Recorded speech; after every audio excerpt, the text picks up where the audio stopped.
चल हमने के छठवा संपत्ति के अधिकार पढ़ल जाए। संपत्ति के अधिकार के क्यों हटाया गया इस बारे में जानल गया कि संपत्ति के अधिकार में सब का चीज भइल कि ओकरा हटावल गए, यानी वो मौलिक अधिकार है जौन अब ई मौलिक अधिकार नहीं थे। ई मौलिक अधिकार 12 से आदमी 35 के बीच में एगो मौलिक अधिकार हट गए जौना के अनुच्छेद 31 कहल जाला। ई नहीं के मौलिक अधिकार में मौलिक लट चुक रहिया। मौलिक अधिकार के अनुच्छेद 31 से हटा के ओकरा अनुच्छेद 300 के क में रख देवल गई और ओकरा एक कानूनन अधिकार बना देवल गई। के बनैलस? उस समय भारत के प्रधानमंत्री मोरारी जी देसाई थे। 1977 ईस्वी में प्रथम बार जनता पार्टी की सरकार बनी थी, जो प्रथम गैर कांग्रेसी प्रधानमंत्री बने थे मोरारी जी देसाई।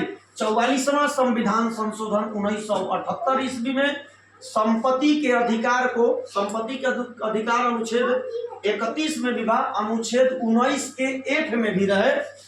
ये दोनों के हटा के सीधे अनुच्छेद 300 के क में डाल देवल गई।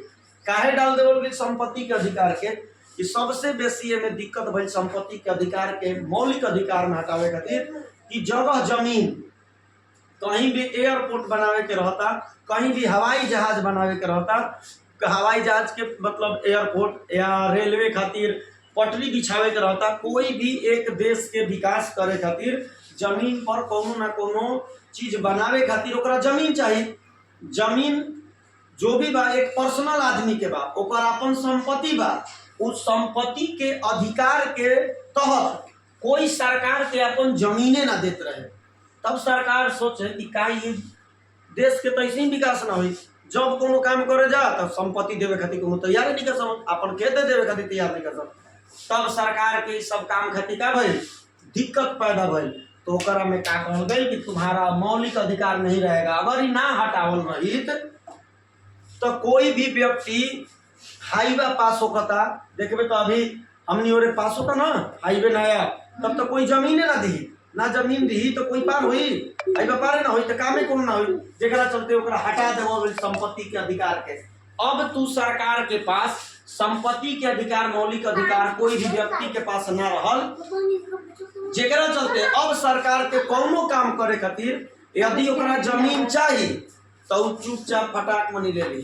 तब एक बाद में दिक्कत भी भई। सरकार लागल कोई के जमीन लेवे, पता चले 10 लाख के जमीन के 2 लाख दे के ले लेवे, तब ओकरा बाद फिर संविधान में संशोधन करके देख ले हमनी के पढ़ ले जा कौन सी अनुसूची, 9वीं अनुसूची भूमि अधिग्रहण।